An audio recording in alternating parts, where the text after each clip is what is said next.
So coming up on section 91, act done with the intent to prevent child being born alive or to cause it to die after birth. क्या कहता है कि whoever before the birth of any child does any act with the intention of thereby preventing the child from being born alive. कि मतलब कोई भी इंसान एक ऐसा एक्ट करता है, उसकी नीयत ये है कि वो बच्चे को जिंदा पैदा होने से रोकेगा या फिर जैसे उसका बर्थ हुआ साथ ही उसको मार देगा. And does such act and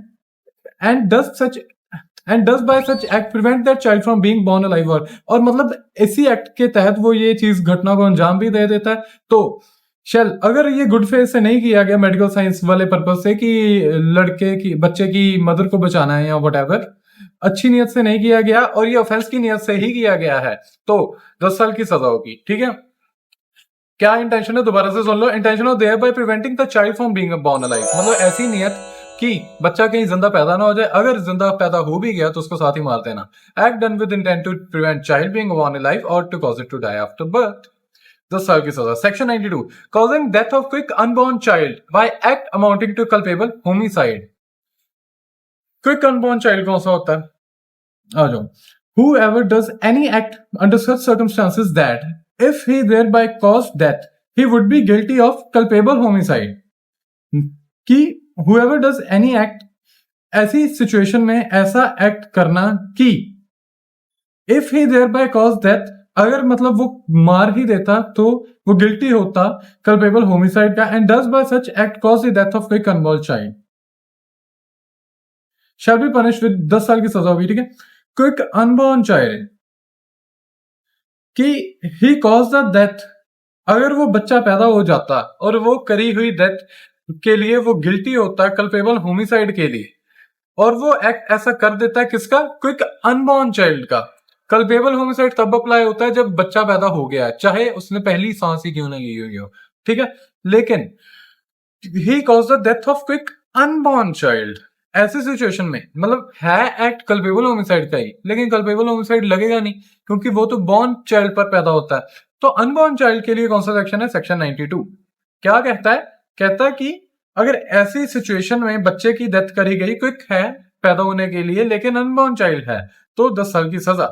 उदाहरण देख लो. A knowing that he is likely to cause death of pregnant women does any act which if it cause the death of the women would amount to culpable homicide. कि मतलब ए को पता है कि वो उसके एक्ट से हो सकता है कि प्रेग्नेंट औरत की डेथ हो जाए, लेकिन वो ऐसा एक्ट कर देता है which अगर it caused the death of woman would amount to culpable homicide, the woman is injured. मतलब हरकत क्या करी कि औरत को मार देगा, culpable homicide कर देगा औरत का, लेकिन उस woman को that woman is injured, पर वो मरी नहीं, उसको इंजरी हो गई, but the death, लेकिन उसका बच्चा जो होने वाला था वो मर गया.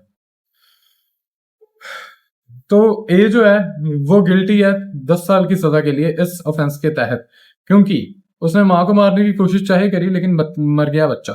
ठीक है, सेक्शन 93, एक्सपोजर और abandonment of child under 12 years of age by parent of person having care of it. कि मतलब 12 साल से छोटा एक तो बच्चा, उसकी गार्डियन हो या फिर उसके पेरेंट हो, उसको कहीं भी छोड़ आए. ठीक है,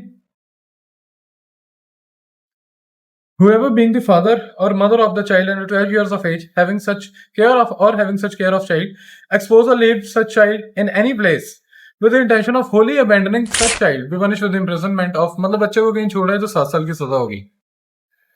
और बहुत अच्छी क्लैरिटी दी है. इसके पहले वाले सेक्शंस पर भी आपको लग रहा होगा कि यार कहीं कहीं किसी किस्से में कल्पेबल होमिसाइड हो गया होगा, तो क्या कल्पेबल होमिसाइड का साथ में चार्ज नहीं लगेगा. एक्सप्लेनेशन पढ़ो इसी सेक्शन की, सेक्शन 93 की. कहता है कि this section is not intended to prevent the trial of the offender for murder और culpable homicide as the case may be if the child die in consequence. कि मतलब बच्चा अगर मर भी गया, आपने ऐसे एक्सपोजर में डाला, उसको अबेंडन किया, कि ऑब्वियस सी बात है कि आपको पता है कि आप किसी छोटे बच्चे को, 5 साल के बच्चे को जंगलों में अगर छोड़ आए हो तो जाहिर सी बात है उसकी डेथ तो हो ही जाएगी. So you knew that your act is likely to cause the death. You had the knowledge that this will cause the death. ठीक है, तो जाहिर सी बात है कल्पेबल होमिसाइड का भी तो आपके ऊपर चार्ज लगा है या फिर मर्डर का भी लग सकता है. ठीक है, varies from factual circumstances of the case to case. Section 94, concealment of birth by secret disposal of dead body. Simple सा सेक्शन है, बड़ी सिंपल बात करता है कि सीक्रेटली बच्चे को डिस्पोज कर दिया.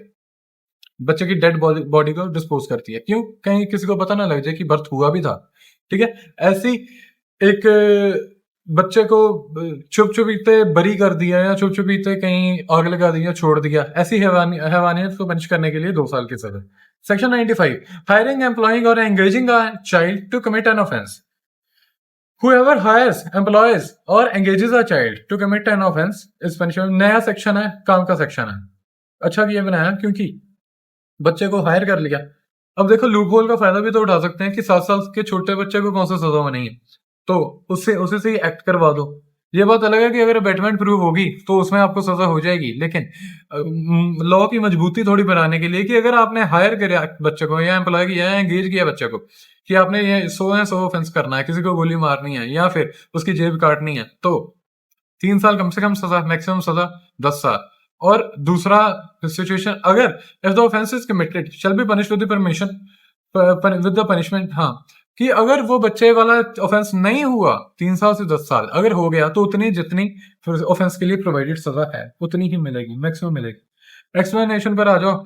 Hiring, employing, engaging using a child for sexual exploitation और pornography is covered in the meaning of this section. ठीक है, बच्चे को सेक्सुअली एक्सप्लॉयट करना या पोर्नोग्राफी के चक्कर में व्हाटएवर करना, ठीक है, तो वो भी इसी सेक्शन में कवर होता है। बच्चा तो खैर विक्टिम है ही।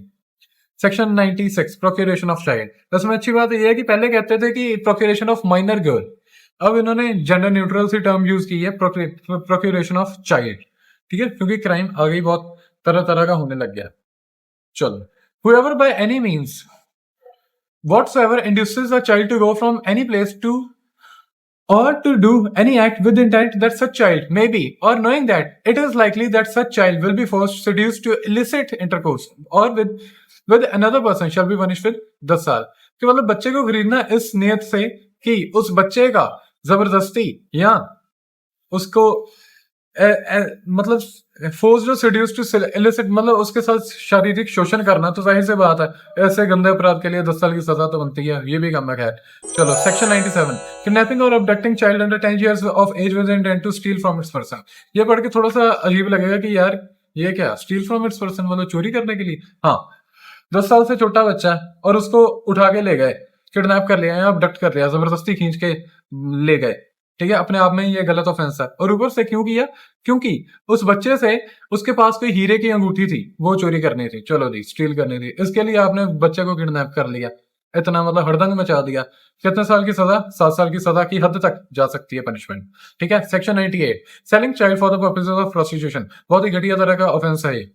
क्या कहता है कि whoever sells, lets or hires or otherwise disposes of any child with intent that such child shall at any age be employed or used for the purpose of prostitution or illegal intercourse, illicit intercourse with any person, or for any unlawful or immoral purpose, or knowing it to be likely that such child will at any age be employed or used for any such purpose, shall be punished with imprisonment of 10 साल। ठीक है, मतलब बच्चे को बेचा इस नियत से कि उस बच्चे का शारीरिक शोषण किया जाएगा, उसको प्रोस्टिट्यूशन में धकेला जाएगा बच्चे को, तो इसके लिए 10 साल की हद तक सजा आपको हो सकती है। बहुत ही घटिया तरीके का ऑफेंस है। जिसके साथ होता है उसको पता है कि they get traumatised for life, चाहे ऑफेंस होने से पहले ही क्यों ना पकड़ लिया हो, तो it's a trauma in itself. तो 10 साल की सजा वैसे तो कम लग रही है मुझे, लेकिन जो है लॉ में सो है। एक्सप्लेनेशन पढ़ लेते हैं। When a female under 18 years of age is sold, मतलब 18 साल से छोटी बच्ची को अगर बेच दिया, हायर के लिए दे दिया या फिर कुछ भी ऐसा कर दिया, ऑफ टू अ प्रोस्टिट्यूट और to any person who manages a brothel. ठीक है, ब्रोथल होता है कोठा। The person so disposing of such female until the country is proved, मतलब जब तक, मतलब जिस इंसान ने ऐसे बेचा छोटी बच्ची को किसी प्रोस्टिट्यूट के पास या ब्रोथल को मैनेज करने वाली के पास, तो ये प्रिज्यूम ऑलरेडी ही कर लिया जाएगा जब तक कॉन्ट्रेरी प्रूव नहीं हो जाता, इनोसेंस प्रूव नहीं हो जाती, पहले ही गिल्ट प्रूफ मानी जाएगी। ये ठीक है, चलो थोड़ा be presumed to have disposed of her with intent that she shall be used for prostitution. जाहिर सी बात है कि अगर प्रोस्टिट्यूट को दिया बच्चा या ब्रोथल मैनेजर को दिया, तो ये मान लिया जाएगा कि उसको प्रोस्टिट्यूशन के लिए ही बेचा गया है। Explanation 2, illicit intercourse means sexual intercourse between the persons not united by marriage or by any union or tie. illicit intercourse क्या है? जो शादी से नहीं किया गया, जो कंसेंट से नहीं किया गया, जो मर्जी से नहीं किया गया, जो कानून की आंखों में सही नहीं है, वो illicit intercourse है। Section 99, buying child. अब पहले 98 था सेलिंग का, 99 है बाइंग का। ऑफेंस सेम है। सजा क्या है? कम से कम 7 साल, मैक्सिमम 14 साल। लेकिन क्या कहता है कि किसी ने भी खरीदा लड़की को इस नियत से कि उसके साथ गलत संबंध बनाने हैं, तो जाहिर सी बात है सजा तो और ज्यादा होनी चाहिए, 7 से 14 साल तक। ठीक है।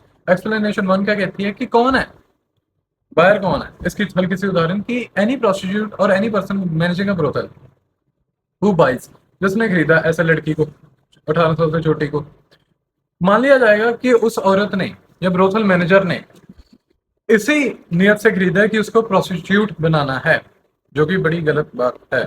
सेक्शन 100 पर आ जाओ। सेक्शन 101 मर्डर है, सेक्शन 100 कल्पेबल होमिसाइड है। अभी हम डिस्कस करेंगे कल्पेबल होमिसाइड। मर्डर अगले लेक्चर में करेंगे। क्यों? क्योंकि आपके साथ थोड़ी पाचन शक्ति भी तो होनी चाहिए ना, थोड़ा पचा भी तो पाओ। इतना कितना ज्ञान है कि एकदम ही ले लोगे? तो अभी आपको कल्पेबल होमिसाइड करवाऊंगा, बाद में आपको मर्डर करवाऊंगा, और उसके साथ ही आपको डिफरेंस करवा दूंगा, ताकि आपको कल्पेबल होमिसाइड दोबारा से आपको रिवाइज हो जाए। कल्पेबल होमिसाइड क्या कहता है? Whoever causes death by doing an act with intention of. अब ये 3 भाग में बटा हुआ सेक्शन है। सेक्शन 100, इसकी हिंदी क्या है? कल्पेबल होमिसाइड क्या है? मानव वध। मर्डर क्या है? हत्या। फर्क क्या है? फर्क बहुत इंपॉर्टेंट है, नेक्स्ट लेक्चर में दोबारा से अच्छे से कवर करेंगे, क्योंकि पहले मर्डर तो समझ लें। उसके पहले फिलहाल आप ज्यादा दिमाग पर बोझ ना डालो, कल्पेबल होमिसाइड समझो है क्या। किसी ने भी डेथ करी ऐसे एक्ट से कि उसकी नियत क्या थी? To cause death. Intention to cause death, इसका क्लॉज ए है। क्लॉज बी क्या है? With intention of causing such a bodily injury likely to cause death. मतलब ऐसी उसको इंजरी दे दी, इतनी गंदी इंजरी दे दी, ऐसी नियत थी कि मैं उसको ऐसी इंजरी दूंगा कि उसकी डेथ भी हो सकती है, तो क्लॉज बी अप्लाई हो गया। क्लॉज सी क्या कहता है? नॉलेज, कि मतलब मेरे को पता है कि ऐसी हरकत करूंगा तो हो सकता है डेथ हो जाए, तो क्लॉज सी। अब जुडिशरी के पेपर में ऐसे ही पूछा गया कि 100 का क्लॉज ए क्या है? बेयर में कहीं दिया नहीं हुआ क्लॉज ए क्या है, बी क्या है, सी क्या है, लेकिन क्वेश्चन पेपर में पूछा गया। तो क्लॉज ए क्या था, क्या पाया गया था? Intention of causing death. B क्या है? Intention of causing such a bodily injury likely to cause death. C क्या है? Knowledge that such an act is likely to cause death. ठीक है, एज इट इज रट लो, ए क्या है, बी क्या है, सी क्या है, क्योंकि ऐसे ही रट्टा ही वो मांग लेते हैं, इसलिए मैंने ब्रैकेट पे लिखा हुआ है मेमोराइज। इलस्ट्रेशन ए क्या कहती है कि आपने खड्डे के ऊपर टफ और पिट ऐसे ढक सा दिया ताकि वो बंदा गुजरे और उसकी मौत हो जाए। वो गुजरा और उसकी वैसे ही मौत होगी, कल्पेबल होमिसाइड के लिए लायबल हो गए। बी इलस्ट्रेशन, ए को पता है कि जेड बुश के पीछे है, लेकिन बी को नहीं पता। ए ने कहा कि यार तू ना बी, तू मार बुश के बीच में गोली, क्योंकि इंटेंडिंग और टू कॉज और knowing it to be likely that to cause जेड्स death induces B to fire at the bush. B ने गोली मारी, मर गया जी। बी को बी को शायद सजा हो या ना हो, सर्कमस्टांस पे वेरी करता है, लेकिन ए ने इस प्रोपोजिशन ऑफ फैक्ट्स में क्या किया? कल्पेबल होमिसाइड कमिट कर दिया, क्योंकि उसको पता था ऐसे उसकी जान जाएगी। इलस्ट्रेशन सी, ए ने गोली मारी फॉल पर ऐसे इंटेंट से कि उसको मारना है या चुराना है, ठीक है, लेकिन बच किसके गई? बी के। बी कहाँ था? बुश के पीछे था, ठीक है, झाड़ियों के पीछे था। ए को नहीं पता था कि वो वहां पर है।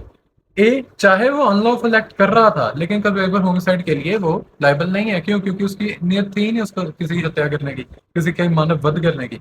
उसको थोड़ा ना पता था। डेथ बाय नेग्लिजेंस के लिए खैर वो ट्राई होता है, हो जाए, सजा मिलती है, हो जाए, लेकिन कल्पेबल होमिसाइड उसने नहीं किया। एक्सप्लेनेशन पर आ जाओ। एक्सप्लेनेशन 1 क्या कहती है, 2 क्या कहती है, 3 क्या कहती है? एज इट इज रट लो, क्योंकि एज इट इज पेपर में पूछी जाती है, जुडिशरी के पेपर में। A a person who causes bodily injury to another who is laboring under a disorder, disease or bodily infirmity। पता होते हुए भी उसकी, जैसे आपको पता कि उसकी एलाज स्प्लीन है, आपको पता है उसके पेट में लात मारोगे वो मर जाएगा, आपने उसके पेट में लात मारी, कल्पेबल होमिसाइड हो गया। मतलब कल्पेबल होमिसाइड हो गया नहीं हो गया बात की बात है, कि आपने उसकी डेथ कर दी। मानववध किया या हत्या की बात अलग है, आपने उसकी डेथ कर दी, एक्सेलरेट्स डेथ, तो वो डेथ हो गई आपके द्वारा, ठीक है। रेमेडी और ट्रीटमेंट, कि मतलब डेथ करी, ऐसे ही बॉडीली इंजरी दी, चाहे वो अच्छा सा उसका ट्रीटमेंट करते बच भी जाता, फिर भी आपने डेथ कॉज कर दी है। क्यों?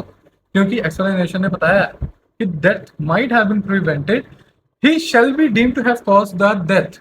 डेथ कर दी।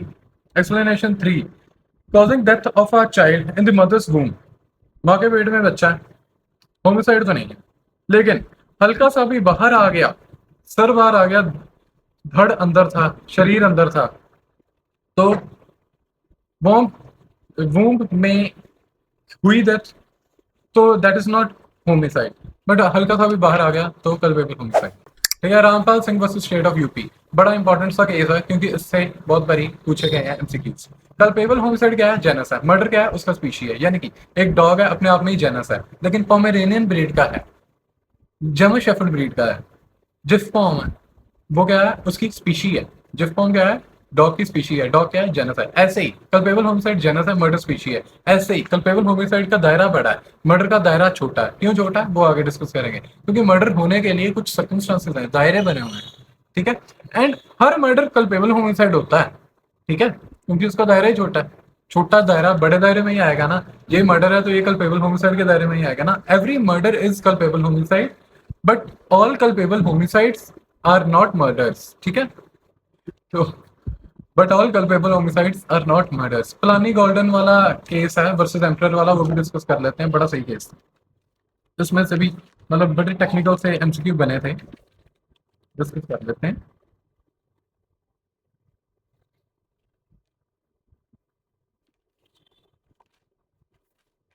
हाँ जी, अक्यूज ने क्या किया? अपनी बीवी को मारा जोर से सर पे, उससे वो अनकॉन्शियस हो गई बेचारी, उसने अपनी बीवी को टांग दिया, लटका दिया, इस ये सोच के कि यार उसकी तो डेथ होगी, हो ही गई है। अब कहता फॉल्स एविडेंस बना देता हूँ, बना देता हूँ कि मेरे से हत्या तो हो ही गई है, चलो अब इसको ना शो कर देता हूँ कि सुसाइड है।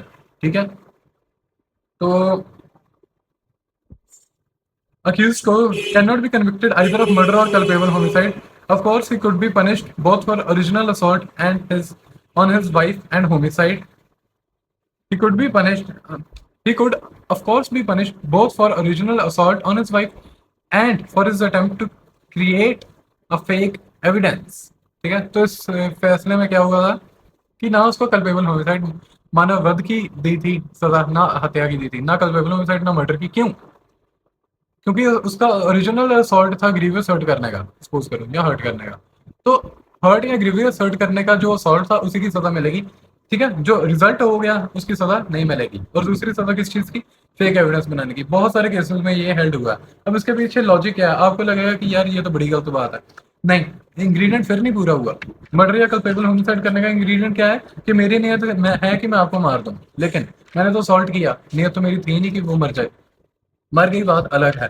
तो क्या कहना चाहता है कानून कि हमने सजा देनी है इंटेंशन को। इंटेंशन क्या थी? इंटेंशन थी कि असॉल्ट करना है उसने।